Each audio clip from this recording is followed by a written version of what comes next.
Welcome back. Uh, Once again, you may be facing with a situation that you don't know the true mean, you don't know the true sigma, you don't have access to 350 million in US or 8 billion people on the planet Earth, and the specific question you have requires you to dive into unknown territory. And you are going to take a look at the samples in front of you. Now, if I take a look at if you remember, one of the area we talked about in the past was the kind of a skewed scenario. So you do have 350 million people. So that's the country, right? Then you put your hand into the basket and you pick up a sample. It could be skewed to the left, skewed to the right. Your samples even could be quite strange. Your sample could be, even when you take the sample, it may even not look like normal distribution, although the matter of the fact for 350 million could potentially be normal distribution. But when you take the sample, it may look very strange, quite general sample. So this is the dilemma you have. The question you need to ask yourself is that, how good did I sample? Is my sample close to the reality or not? And this is your reality. Is this close to the reality or not? You don't have access to 350 million. Keep that in mind. You're taking samples, and your samples, of course, here we have the same amplitude, but that's not meant to be. But the sample you're taking, you're going to take a number of samples here, right? And there. Let's say you have two samples from here. Would it be nice that the sample one you take symmetric, you take symmetric with the standard deviation? Then the sample two, you are going to be a very lucky person. Although you're not picking the same sample on the left and the same sample on the right, you're picking the sample symmetrically, in a symmetric fashion, with the same sigma. That is the original 350 million. You take another sample if you must, and you get lucky. And you may not have the very same point you selected in the past, but whatever you have selected here, by accident, by chance, is on the other side. Isn't that nice? So what you're going to ask yourself is this: if I take the samples, what's the difference between the mean of two samples that I took? Because if you remember, in the example I just gave you, the means are exactly the same. The standard deviation are exactly the same. You're kidding me. 350 million, I didn't do it. I simply went and took out 2,000 sample, and another 2,000 sample, and another 2,000 samples if I wanted to have 3 different samples. We don't have to, 2 is enough. And you realize that the mean are exactly the same. And you realize that the standard deviation are exactly the same. Isn't that a miracle? That you were able to get the samples with the means exactly the same, with the standard deviation the same. What would this tell you? This is going to tell you that the sample you took, although you took them randomly, by chance, by accident, but apparently they are a very good representative of the huge sample, huge population, 350 million, right? So that would be very nice and attractive solution, isn't it? But here is the problem. It doesn't happen. So what happens indeed is that you will get some numbers on this side, looks like this. You will get some numbers on this side, looks like this. And the average here, so if I take a look at the mean here, and if I take a look at the mean here, the means seem to have a distance. And when I take a look at the standard deviation here and the standard deviation, I don't see the same standard deviation. So how can I go about that, right? So for me to go about that, we are going to do calculate the t-value. And by the way, the t-value is easy to calculate manually. You could potentially calculate that using Excel file. You could calculate that using Python and its libraries. You will see that in the lab. But what is this? It says the difference between group means divided by the variability of groups. So I'm saying that group T with the mean, that is not the same as the group C with the mean, divided by the standard error or a standard deviation of sample T and sample C, right? So what I would do, I'm going to take a look at the basically the formula in front of me. So the way I'm going to do it is this. The mean is easy to calculate, but this one is for the time when you have the exact mean and you have the exact sigma. So you have the mu, the mean, average, and the standard deviation of the larger population is known, except that you took a small sample. So this is going to be one sample. This is a one sample case. This one is referring to two samples. And the way I'm going to do it, I'm going to find the average of the first sample, easy. I'm going to add them up divided by the sample size. I'm going to take the average of the second sample, easy. You add them up, you divide it by the sample size. And then I'm going to square root of the standard deviation of first sample to the power of 2 divided by n, a standard deviation of the second sample to the power of 2 divided by n, and that's going to be my t-test formula. So this is a t-test formula for a case where you have two samples taken and you do not know the mu and s. If you knew, life would have been easier, right? But you don't know. You might say, okay, you were talking about degree of freedom. What happened to that degree of freedom? The degree of freedom needs to be calculated separately inside your S formula. So it's going to be x minus n to the power of 2 divided by n minus 1. So if I take a look at this S itself has n minus 1 inside, has n minus 1 inside. So this one, when I say give me S, you really have n minus 1 embedded inside. This is a different, this is on top of that. This is the size of the basically the sample T or sample C. This one is a standard deviation, and for every day a standard deviation, you need to divide it by n minus 1. So keep that in mind. You might argue that where is this n minus 1 coming from? There is actually mathematical proof. And this n minus 1 does show up. And as a matter of fact, we divided by n minus 1 to compensate. So when the sample variance is not corrected, we call it a biased sample variance. We need to correct it. And that's why we divided by n minus 1. This is not the purpose of this course. If anybody is interested, you could go and attend a statistical course, and they will prove it to you mathematically that this n minus 1 must exist to compensate. But the way we explain it is simple. Because you are actually telling me this is the mean of the sample, you actually gave me an additional information. This additional information is not supposed to be duplicated. I'm already using it. I have to use it. It's in the formula. And therefore, you have to remove one of the sample from this scenario, okay? So that's what you have. One of the if you remove one of the samples, you would be able to recreate it. You would be able to recreate it, okay? So this is the two sample. Let's review once again the entire argument we had so far. So basically what we have is state the hypotheses. Then, so imagine the null hypothesis. This is an example.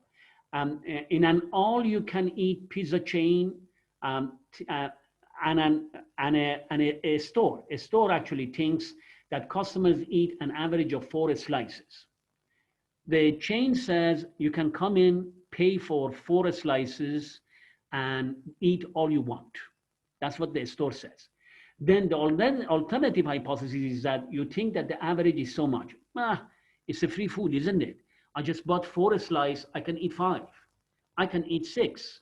I can eat more and then don't eat dinner. Do you see how greedy I am? Do you see how destructive I am to my health? That I want to have 5 slices, 6 slices, 10 slices. I'm going to almost suffocate myself because it's free. So that's what the alternative hypothesis says. Collect your data, collect your observation, making sure they are random. For this example, the observed average is 5.6 slices. So 5.6 slices is here. Test the result, average 5.6, set your significance level with 5%. This is my critical value, my threshold, 5%.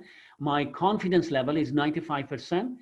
Run your test. You could potentially do t-test, z-test, and we talk about chi-square in a moment, okay?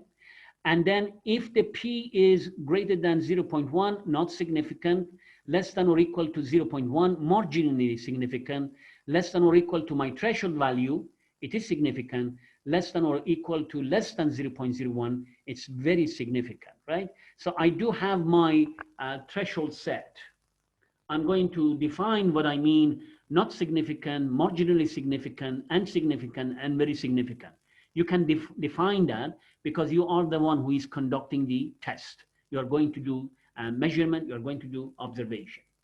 So the area is 4.9, which is 0.049, which is significant. So that means this is not the case. This is not the case that people come in and eat only 4. They could potentially actually eat more than 4. So we are going to, and I'm not sure if they have said that or not, we are going to say we are going to reject the null hypotheses. We are going to say that the average is going to be more than 4. So this is the sequence: state the hypotheses, collect the data, test the result, and then do the significant test. This is a simple refreshment just to get you back to the mood to realize what a normal distribution function is. You have a dice, it's 6-sided with 6 number. You have 1 to 6. If you have 2 dices and you throw them out and you add them up, this is going to rise, of course. If you have 3, it's going to rise more. As a matter of fact, the frequency, perhaps, this is the frequency. And you basically can conduct the experiment. And as you conduct the experiment, you are going to see that the frequency is going to happen. And of course, the summation is also going to be shown on the x-axis. It's up to you how you want to arrange that. I'm just saying that there are many experiments in real life: coin tossing, dice throwing. There are many experiments in life that actually have normal distributions. So in this, at the concluding remarks, we are not aiming for any other type of distribution function. So for example, we're not talking about Bernoulli, we're talking about this. We're talking about this. So at the end, please keep that in mind. Let's go to the chi-square, and I want to explain chi-square, and that's perhaps the last thing we would like to discuss. We do have 2 different types of data. One of them is considered categorical or qualitative data, and nominal data, ordinal data. I'm going to explain them to you in a moment. And the other one is numerical or quantitative data, discrete data and continuous data. So far, I have been talking about continuous data and discrete data. Continuous data, a function generally, even the height of a person, for 8 billion people, if you put them together, there are so many that it's actually going to look like a continuous function. But if it is too small, just 100 people, then it's going to look like discrete function, right? You kind of sampling it. Now, what about categorical or quantitative data? So I'm going to first explain what it is. So nominal data, no ordering or direction. Ordinal data, ranking, order, or scaling. Ranking, for example, you could say assistant professor, associate professor, and full professor, okay? So this is ranking. And then you have different types among the ordinal data. You are going to have different types, interval and ratio. We don't want to go, not necessarily a subset. Here is the quantitative data. This is the qualitative data. So this is going to be referring to the qualitative data. And this one is going to be referring to the quantitative data. Generally speaking, anything that is descriptive is going to be categorical. So when you say pen names, pencil, what do you mean by pencil? Is it 1, 2, 3, 4, 5? You don't know.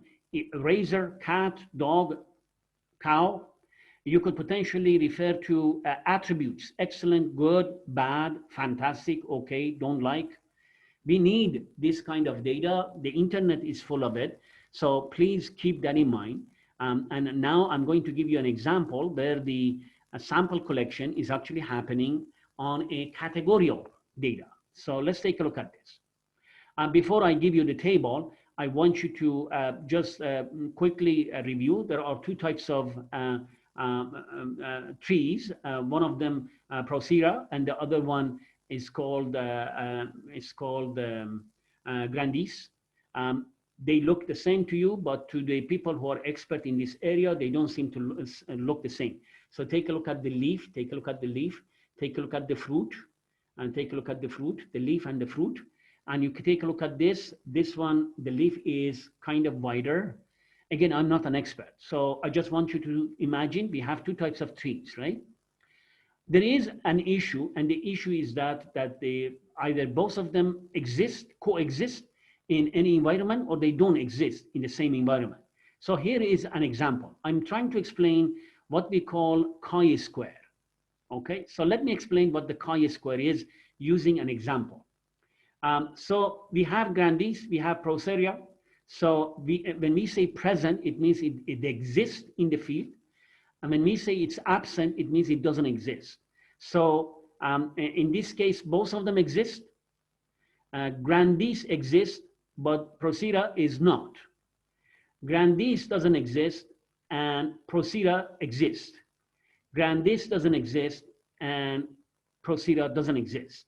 We collected the data. We went to the field. We found different fields. We sampled, I don't know, quite a number, basically 150 potential.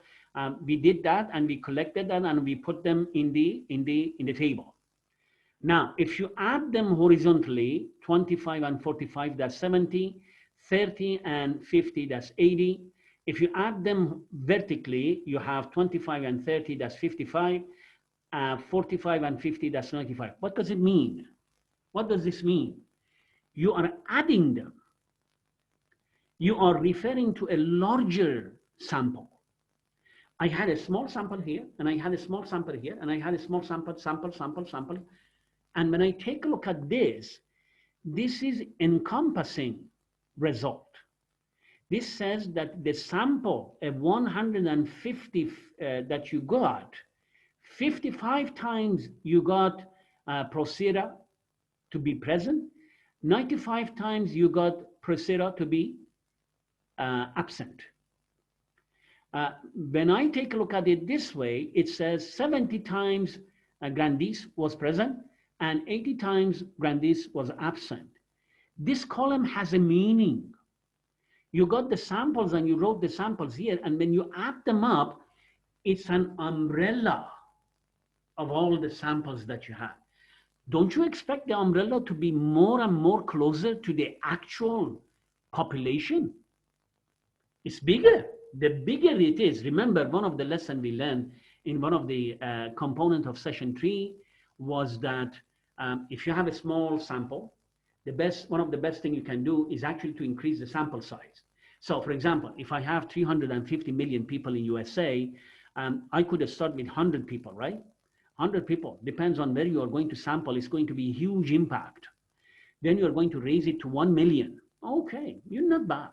Then you are going to do 100 million. You should be close to 350 million. Then you do 200 million. Oh, nice. It must be very similar. Then you do 349 million. What else can you ask? This is the golden opportunity. When you have 349 million and you are only missing one, that missing one is not going to have an impact. So the more that the larger the size of the sample is, the closer you become to the population, to the solution space. But here is a challenge. We don't have the solution space yet. The only privilege we have is that we have taken so many samples that I could say, if you have 150, 55 of them are present, Procera, 95%, and 95 of them are absent. I made it big. I made it big. And then if I look at this way, I'm going to say 70 of them is present, 80 absent for Grandis. So this column and this row is actually an indication of a bigger size sample. And I would suspect that the bigger size sample is supposed to be closer to my population to some degrees, to some degrees. It's not exactly population. It's not exactly the population, but it is not bad. It's one step toward the bigger size, larger size. So the way chi-square works is really simple. And what you do, you're going to calculate the following. You're going to find the expected value. So the expected value is 70 times 55 divided by 150. It's 25.7, not 25, 25.7. Why 0.7? Because this sample is an umbrella sample. It's a bigger sample. This I'm going to trust more than my individual samples. You follow me? Now, if I wanted to calculate here, 95 times 100 divided by 150, that's going to be my expected value here. 80 times 95 divided by 150, 50.7. 80 times 55 divided by 150, 29.3. But you take a look at this. We didn't do bad. We didn't do bad at all. In a smaller sample, it was 45, but here I got 44.3, right? In a smaller sample, I got 50. I got 50.7 in the bigger one, the umbrella one, okay? So the way we are going to do it, we are going to see the observed versus the expected. The observed is 25, the expected is 25.7, the observed is 45, the expected is 44.7. The way I'm going to do it, and there is no need for me to explain this in detail, you subtract this to the power of 2 divided by the expected value, that's this. You subtract this to the power of 2 divided by expected value, that's this. You repeat that for absent and you get the value. So take a look. Now this table has been replaced by the bold number 0.019, 0.011, 0.017, 0.009. I'm going to add them up, all of them. I'm going to add them up, and that's going to be my chi-square, 0.056. That is similar to finding to arguing my basically the mean of a smaller samples, and similar to my argument in regard to the standard deviation. I don't have a standard deviation here, by the way. I'm just talking about expected values at the moment, right? So there are tables, and also on the Excel, in the Excel file, you have the functionality for chi-square. You could potentially even do mathematical calculation and find it. So here is my 0.056. If this is my table, I'm going to say this is the way it is. And I'm going to get the p-value. The p-value is going to be 0.9. The degree of freedom, by the way, is going to be 1. Because you got 2, you got 2. So 2 times, so you have 2 vertically and 2 horizontally. Each dimension, you have to subtract 1. Remember the discussion we had in the past. So because you have the mean of each dimension anyway. You have the mean of each dimension when you calculate. So I'm going to say this minus 1. So 2 minus 1 is 1. 2 minus 1 is 1. 1 times 1 is going to be 1. The degree of freedom is going to be calculated as multiplications of the degree of freedoms of each dimension. So if you have 3 columns, you have 3 rows and 3 columns, what happens? 3 minus 1 is 2. 3 minus 1 is 2. 2 times 2 is 4. If you have 3 columns and 5 rows, 5 minus 1 is 4. 3 minus 1 is 2. 4 times 2 is 8. Degree of freedom is calculated by multiplication of the degree of freedoms of the subsets, sub-dimensions. So for this case, 2 minus 1 is 1. 2 minus 1 is 1. 1 times 1 is going to be 1. You got this, and this one is basically referring to this point. And what I'm going to do, I'm going to actually get the p-value, which is 0.9, right? And therefore, I'm going to declare that there is no associations between the existence of Grandis and Procera in a given field. There is no reason for them to coexist in a field. So that's what I'm going to do, okay? This table, of course, there is an unfortunate things that you need to keep in mind, that this table is not with their high resolution, where I'm going to actually find this exactly what it is. It's definitely not this one. This one is definitely not this one, because obviously this one is bigger, right? So the reason I chose this, because the resolution was not there. And if you take a look at the other tables, I believe this is an Excel file where you can potentially calculate the mean. I'm not going to go through that. The class is not about Excel file, but you can potentially use Excel file to calculate the mean, multiply 250, 230 divided by 500. That's what this one says, right? If you, again, once again, this is another example. You can pause the YouTube and you can potentially take a look at that. It's going to be 351 times 598 divided by 1000. That's going to be 209. And then observed minus expected to the power of 2 divided by expected. And then if you do so, and the degree of freedom in this case, you have 2 rows, you have 3 columns, and the degree of freedom is going to be 2. You add them up, your chi-square is 5.99. You go into the table and you find 5.99. You relate that to the p-value. You need to eventually find the p-value, okay, in our experiment. We are still a small portion of statistics. We are not part of the whole spectrum of statistics. So if you are going to be there, they are going to talk to you about chi distributions. We are not going to go there, okay? Pause the YouTube again and recalculate this. I'm not going to go through that. It's already quite a couple of examples. This is called chi-square test inside the Excel file. You can easily calculate that using the chi-square. This is the table I was talking to you about. For example, if your chi-square is 23 and your degree of freedom is 14, then you are in good shape, 0.05, if it is the critical value. If your chi-square is 18 and your degree of freedom is 14, then you have 0.2. If chi-square is 4 and the degree of freedom is 14, you got 0.995.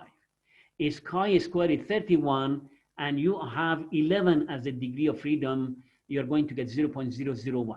In the exam and the quiz, we would provide you this table so that you can look it up and basically identify what the p-value is. Again, we didn't talk about chi-square distributions. That is left for the class of statistics, and they have done wonderful, and we are just a small fish in the big ocean that they are playing, okay? So that's what it is. This table is important. It's going to help us, or else you can use the Excel file. As I said, you could potentially go into the Excel file and use it.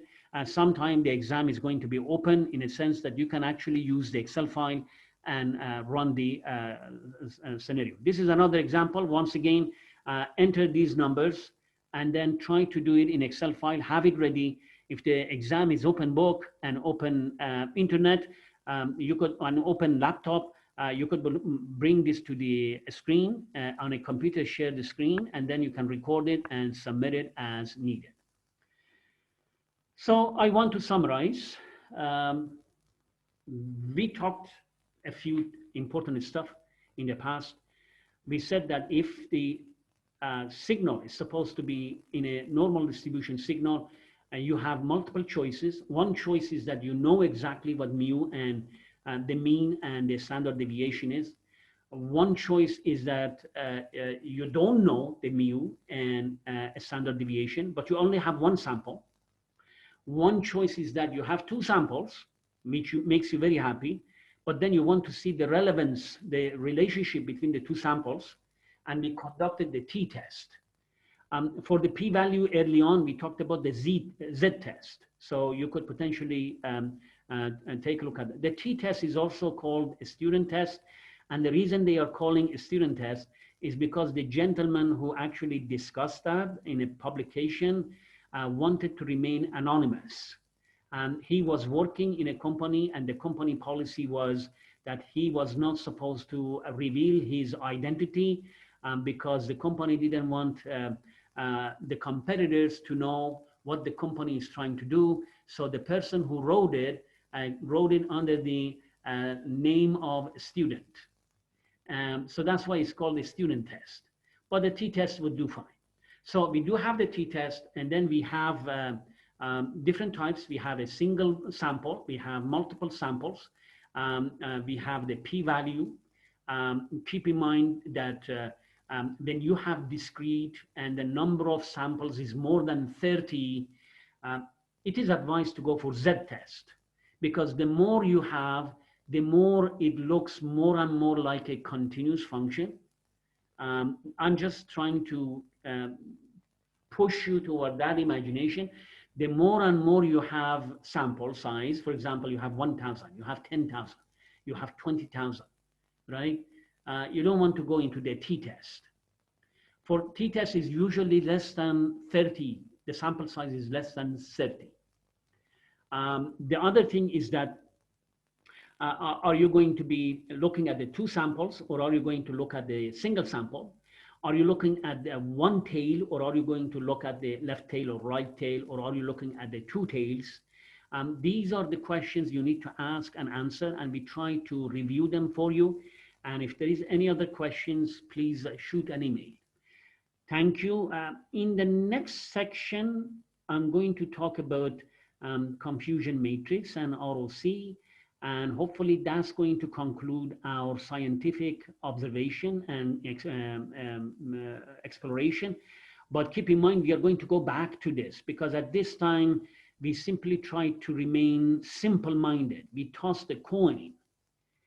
We looked at a few stuff here and there, right? We didn't do complex stuff.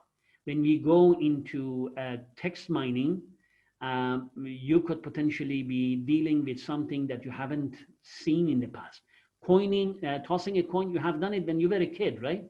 But, or maybe tossing a dice, you have done it many times, but not necessarily something a little bit more complex toward the big data. So we will talk about these once again when we get there, and hopefully we refresh your memory. Thank you very much for watching, and stay tuned. Thank you.